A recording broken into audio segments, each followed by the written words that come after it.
Hello tout le monde, j'espère que vous allez bien. Je suis contente de vous retrouver dans cette nouvelle vidéo pour parler de sport. Alors oui, j'ai envie de vous motiver à faire du sport parce que on me dit souvent et de plus en plus au fur et à mesure où mon rythme sportif augmente: oh mais j'aimerais bien être comme toi, t'as vraiment du courage. Non, et non, et non, je n'ai pas du courage et vous pouvez être comme moi, ça ne dépend que de vous et j'ai envie vraiment que vous preniez conscience de ça dans cette vidéo aujourd'hui. Si vous avez envie de faire du sport, vous pouvez faire du sport, sauf raison médicale on va dire, mais si vous en avez envie, vous le pouvez pour le simple principe que quand on veut, on peut. Pourquoi on commence à faire du sport? Je pense qu'on a tous des raisons qui nous sont propres. Quand on est maman, ce qui se passe, c'est que le corps postpartum, clairement, c'est pas ce qu'on a connu de mieux, en tout cas pour ma part. Pour vous confier quelque chose, moi j'ai énormément de mal avec l'élasticité de mon ventre qui a souffert suite à la naissance de mon fils. Je vous en ai déjà parlé dans la vidéo Si vous êtes belle, de la confiance en soi, n'hésitez pas à la regarder. Si ce que vous avez besoin, c'est plus de prendre confiance en vous avant de vous mettre au sport. Cette vidéo là, ça va être vraiment sur comment on se met au sport, comment on y va et comment on se lance. Donc voilà, je vous mets le lien juste là. Alors, comment on commence à faire du sport? Quand on n'a pas l'habitude, on ne sait pas par quelle boule prendre, les coachs ça coûte cher ou dans notre entourage les gens ne sont pas forcément sportifs et puis finalement prendre un apéro ou pas, mais tout simplement se caler le soir devant la télé tranquille pour se poser de sa journée, c'est quand même un peu plus facile que de mettre des baskets pour aller se bouger. La première bonne raison de vous mettre au sport, c'est que vous allez sécréter de la dopamine. Qu'est-ce que c'est que la dopamine? C'est un neurotransmetteur qui est sécrété par le cerveau lorsque vous faites entre autres une activité physique. L'avantage des activités physiques et de la sécrétion de ce neurotransmetteur, c'est que ça va vous aider à lutter contre le stress, ça va vous aider à être plus productif et à être mieux parce que c'est un peu l'hormone de la satisfaction personnelle. Pour de vrai, en fait, sécréter de la dopamine, c'est sécréter et se créer de la satisfaction de soi et je pense qu'on est tous bien placés pour savoir que plus on est satisfait de soi, mieux on est et dans notre vie de tous les jours et du coup plus on est productif au travail, plus on est heureux de vivre et le bonheur amène le bonheur. C'est un peu, vous savez, le principe quand on fait un sourire à quelqu'un, on le rend heureux, il sourira à quelqu'un d'autre et on déclenche une chaîne de bonheur. Ça fait un peu monde des bisounours, mais croyez-moi, c'est vrai, faites-le si... je pense que les sportifs pourront le dire, la dopamine, c'est la meilleure hormone et c'est la plus naturelle, je dis hormone, neurotransmetteur, et elle fait vraiment du bien et elle est addictive. Aujourd'hui, pour moi, je ne peux pas vous dire le contraire, si je ne fais pas de sport, je ne suis pas bien. Donc ça peut être une déviance, mais en fait, si vous voulez, plus vous allez faire de sport, plus vous allez vous habituer à avoir de la dopamine en vous et plus finalement ça va devenir important pour vous de faire du sport. Donc en fait, si vous voulez, le plus difficile quand on veut se mettre au sport, c'est le départ, puisqu'après le cerveau va faire le reste. Alors oui, aujourd'hui je fais beaucoup de sport, mais croyez-moi, à l'origine, je n'aime pas ça. À l'origine, je suis plus tranquille, j'aime bien être posée sur mon canapé et ne pas faire grand chose. Je vous dis, à l'origine, je remonte vraiment, vraiment beaucoup d'années en arrière. Voilà, se mettre au sport et surtout au fitness et au cardio, c'est pas quelque chose qui est facile et le déclic n'est pas évident pour tout le monde. Mais il y a l'envie qui est là et j'ai envie de vous dire que c'est le principal. À partir du moment où vous avez envie de vous y mettre, vous vous accrochez à cette envie et c'est elle qui va vous guider. Le reste suivra, vraiment. Si vous avez envie d'aller courir, ne vous laissez pas le temps de réfléchir à ce que vous pourriez faire au lieu d'aller courir, même pas le temps d'allumer la télé, même pas le temps de quoi que ce soit. Vous voulez aller courir, vous mettez vos baskets, vous allez courir. Ok, vous n'avez pas de basket et pas de tenue de sport, vous avez forcément un espèce de jogging chez vous, un t-shirt, vous allez courir avec ça. Allez-y, vraiment, allez-y. Ou envisagez, achetez déjà les affaires de sport. Si vous ne savez pas vraiment quoi acheter, allez à Decathlon, c'est pas cher, les conseillers sont super. Voilà, il y a plein de possibilités pour vous. Ayez l'équipement, le reste suivra encore une fois. Je n'aime pas courir au départ, c'est quelque chose, je pense que si on m'avait dit qu'à 26 ans, je ne pourrais pas me passer de running. Je pense que j'aurais rigolé il y a quelques années en arrière et pourtant, quand j'ai commencé, je devais faire franchement 2 km en 20 minutes. C'était juste pathétique. Mais ce qu'il faut savoir avant toute chose, c'est qu'il ne faut pas vous comparer aux autres, mais il faut vous comparer par rapport à vous-même. Parce que l'objectif n'est pas de ressembler à telle ou telle personne. L'objectif, c'est celui que vous vous fixez pour vous-même, ce que vous voulez être, ce que vous voulez que ça vous apporte à vous, outre la satisfaction personnelle, le corps, ce que vous avez envie de voir changer, comment vous avez envie d'évoluer, et non pas j'ai envie de ressembler à, parce que vous ne ressemblerez jamais à telle personne parce qu'elle n'a pas la même morphologie, elle n'a pas la même expérience de vie, elle n'a pas la même hygiène de vie, enfin vous ne ressemblerez jamais trait pour trait à quelqu'un à qui vous avez envie de ressembler, mais fixez-vous dans votre tête un objectif pour vous qui est réalisable. Attention, si vous faites, je sais pas, si vous vous fixez de perdre 15 kilos en 3 mois, non, non, oubliez l'idée, c'est pas réalisable. Mais voilà, ce qui perdure est ce qui prend du temps. Si votre objectif, je veux faire du sport parce que je veux perdre du poids, ne vous dites pas, ouais, mais c'est bon, j'arrête, ça fait 3 semaines que je cours, j'ai perdu que 1,5 kg. Mais c'est génial d'avoir perdu 1,5 kg au bout de 3 semaines parce que le 1,5 kg que vous avez perdu, vous n'allez pas le reprendre. Parce que l'avantage du sport, c'est que vous n'allez pas créer de frustration auprès de votre cerveau. Au contraire, par la sous-alimentation, vous allez naturellement, et votre corps va vous le demander tout seul, apprendre à savoir ce qui est bon pour vous à manger. Et vous allez aussi avoir le droit de craquer sur un bon burger frites sans avoir le droit de culpabiliser, sans vous dire « Oh, je vais devoir manger du chou Bruxelles pendant une semaine après ». Non, vous allez juste avoir à faire un footing et à manger plus léger le lendemain. C'est tout. Voilà, il y a juste plein de bonnes raisons. Donc allez-y, on met les baskets et on y va. Ce que je vous conseille de faire, vous téléchargez une application de tracking d'activité. Donc moi j'utilise Nike Run, mais il y en a d'autres. Et vous allez faire un premier running. Vous ne vous fixez aucun objectif, ni de temps, ni de chronomètre, rien du tout. Vous mettez juste go et vous allez courir. Le temps, vous fixez rien. Vous dites, je vais courir à la vitesse à laquelle je me sens bien, pendant la durée à laquelle je me sens bien. Je m'arrêterai quand je ne me sens pas bien. Je n'irai pas plus vite si je n'ai pas envie. J'irai plus lentement si j'ai besoin de ralentir sur certaines périodes.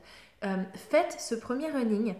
Et quand il sera fait, vous allez avoir votre base, de là où vous partez.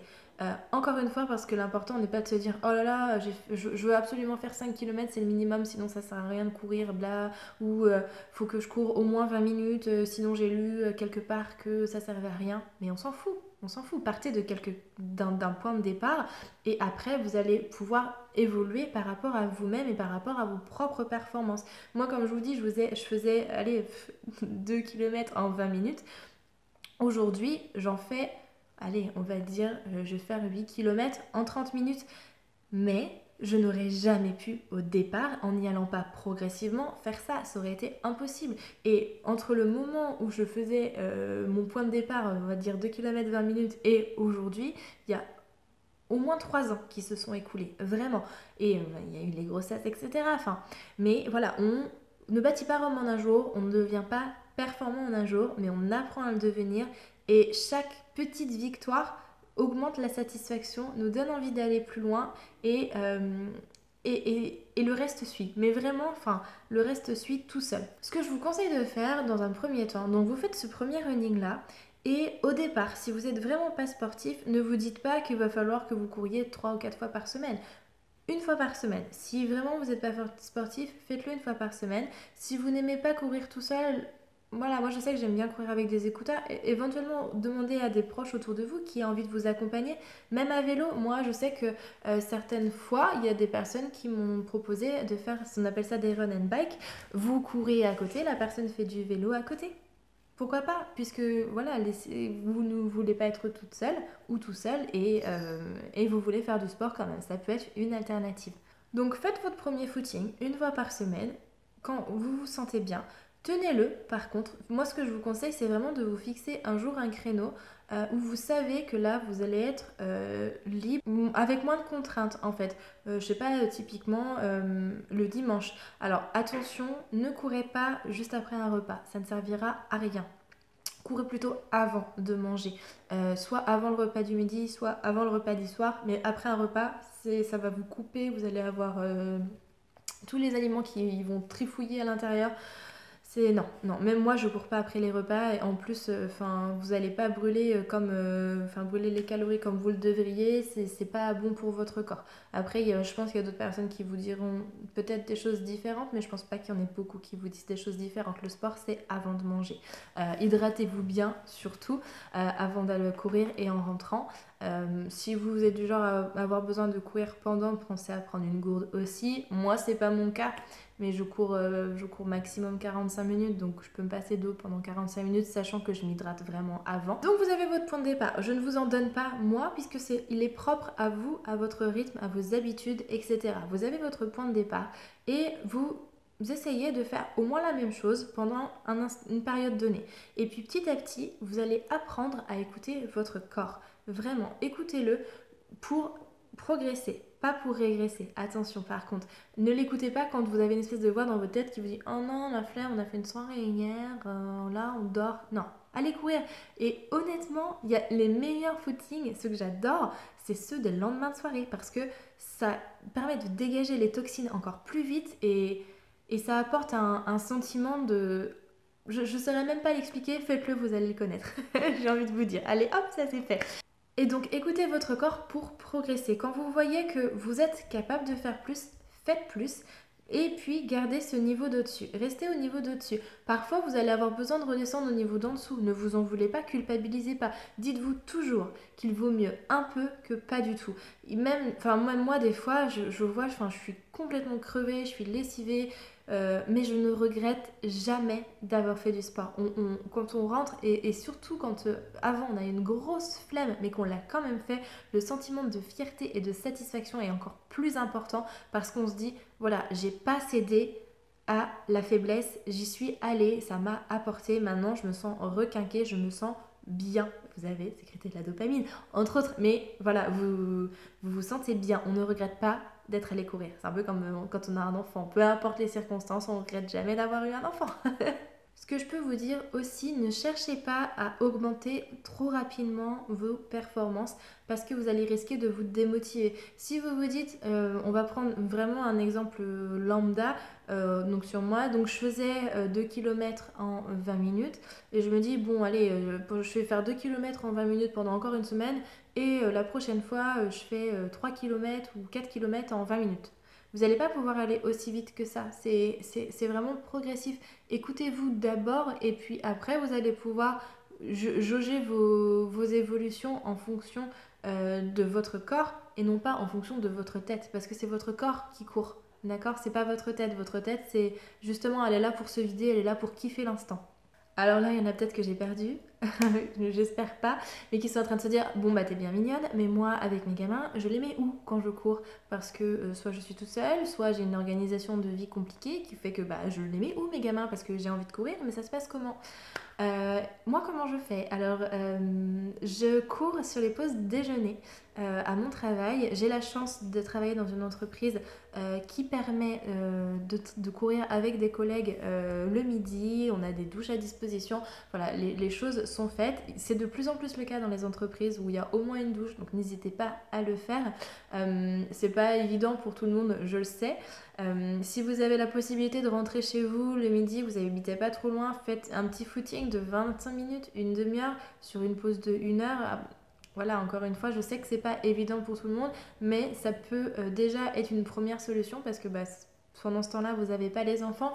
Il y a aussi tout ce qui est running poussette quand ils sont petits. Je sais que c'est quelque chose que je faisais aussi quand j'étais maman étudiante, donc je ne pouvais pas courir sur mes pauses déjeuner.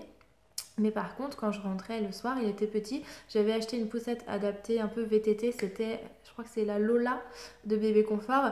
Je m'en rappelle plus maintenant, ça fait 2 ans que je l'ai acheté.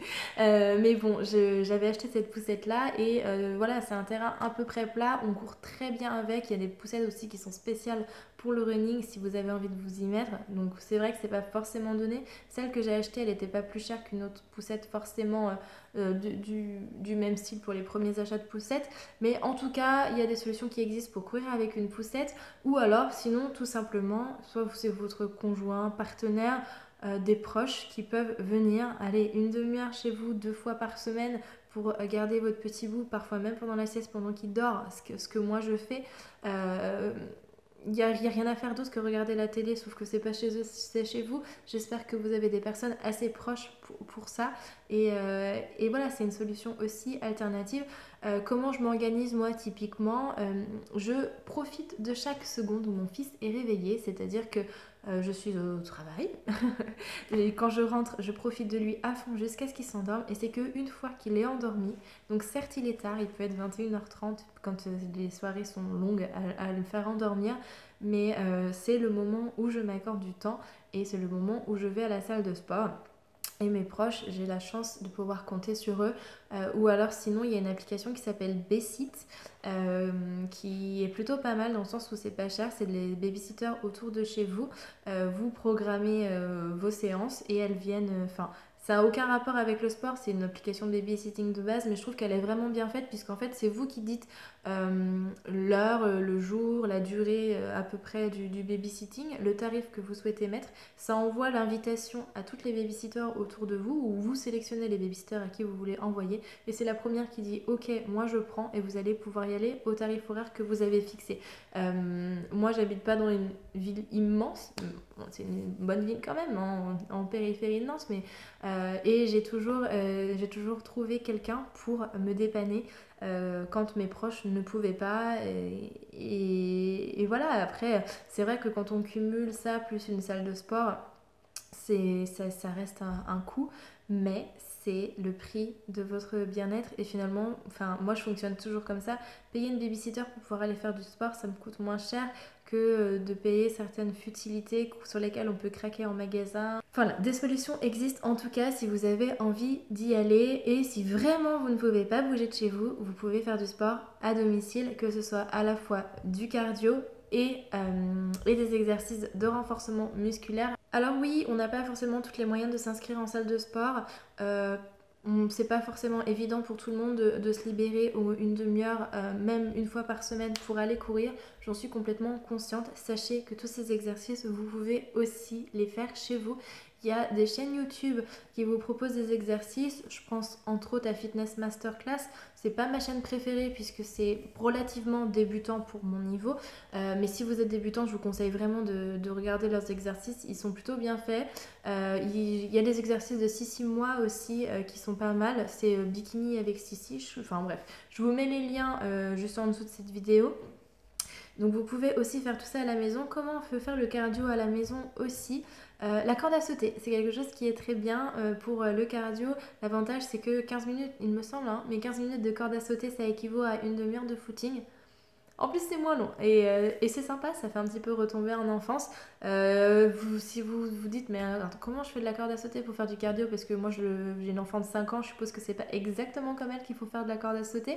En effet, il y a plusieurs sites sur lesquels vous allez pouvoir trouver la façon dont il faut faire de la corde à sauter, ou il y a des vidéos aussi sur YouTube, encore une fois, où vous allez pouvoir trouver ces informations-là. Donc la corde à sauter, c'est un bon cardio. À la maison, vous avez aussi tout ce qui est HIIT. Il y a des applications de HIIT, H-I-I-T, que vous allez pouvoir trouver sur... alors moi, je suis sur Play Store, mais je pense qu'à mon avis, il doit y en avoir sur Apple aussi. Donc faire du sport à la maison, c'est aussi complètement possible. Surtout, l'objectif, c'est de réussir, et je pense que c'est le plus difficile quand on est à la maison, à se déconnecter de l'environnement. C'est-à-dire, quand vous faites du sport, vous faites du sport. Vous ne faites pas à manger et puis un exercice, puis vous allez touiller le truc. Non, vous prenez une demi-heure, vous faites du sport. Je pense même que l'idéal, c'est de vous mettre dans la pièce où vous allez être le plus tranquille possible pour faire vos exercices. Et pas être dérangé par autre chose. Pour finir, Sarah elle est gentille, mais moi j'aime pas courir et le renforcement musculaire c'est pas mon dada. Par contre j'ai vraiment envie de réussir à me mettre au sport, mais je fais quoi? Parce que vraiment courir je peux pas, j'ai essayé, je n'aime pas ça. Le renforcement musculaire, la salle de sport ça m'intéresse pas. Les exercices que je peux regarder sur la télé ou sur YouTube ou sur des applications ça me gonfle. C'est pas mon caractère. Ok, je comprends, on est tous différents. Si vous avez envie de faire du sport, qui ne soit pas ces sports-là, il y en a aussi d'autres. N'hésitez pas à vous renseigner dans votre mairie, sur les sites internet, etc. pour rejoindre le club de sport qui vous plaît, vous le méritez bien.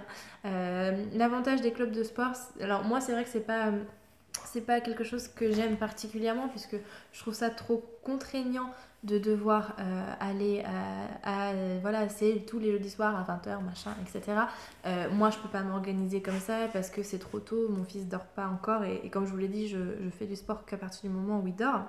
Après, je me dis aussi que tout le monde n'est pas dans ma situation, que vous pouvez peut-être compter sur quelqu'un pour s'occuper de vos enfants si vous voulez, à vous accorder au moins une fois par semaine un petit kiff pour aller, je sais pas, faire de la zumba, de la boxe, du tennis, du ping-pong, peu importe ce que c'est. Vous avez complètement le droit, faites-le. Si vous n'avez pas d'enfants, faites-le encore plus. Voilà, combinez-les et surtout apprenez à vous faire plaisir à vous avant tout. Voilà, j'espère que cette vidéo vous aura plu. N'hésitez pas à me dire dans les commentaires si j'ai réussi à vous motiver. Sachez que je suis vraiment disponible en particulier sur Instagram et Snapchat pour répondre à vos questions si vous avez besoin de motivation. Voilà, je suis vraiment là. J'en profite aussi pour vous annoncer que j'ai ouvert un compte Instagram spécial où je ne vais parler que de fitness. Je vous mets le nom juste ici, voilà. N'hésitez pas à rejoindre ce compte si vous aimez les comptes un petit peu de sport, fitness et tout ce qui est un peu phrase de motivation. Dans mes stories, à chaque fois que je vais au sport, je vais essayer aussi de dire ce que j'ai fait pour montrer un petit peu mon rythme, montrer ce que je fais. Et voilà, si ça vous intéresse, n'hésitez pas à rejoindre. Sinon, mon compte Instagram habituel, c'est celui-là, Choubidoua. Vous pouvez aussi me rejoindre sur Snapchat. Donc, rien à voir avec Choubidoua. À l'époque où je l'ai créé, c'est SF Sweetie. Voilà, les réseaux sociaux en général. Sur ce, je vous fais vraiment plein de bisous et surtout, à fond la dopamine. Bye bye.